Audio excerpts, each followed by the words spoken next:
With Sara Duterte absent from the House deliberations for her office's 2025 budget, Sagip Representative Rodante Marcoleta takes the lead in defending the Vice President.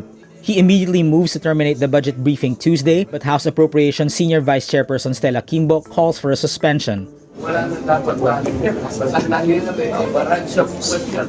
Arbinat already welfare.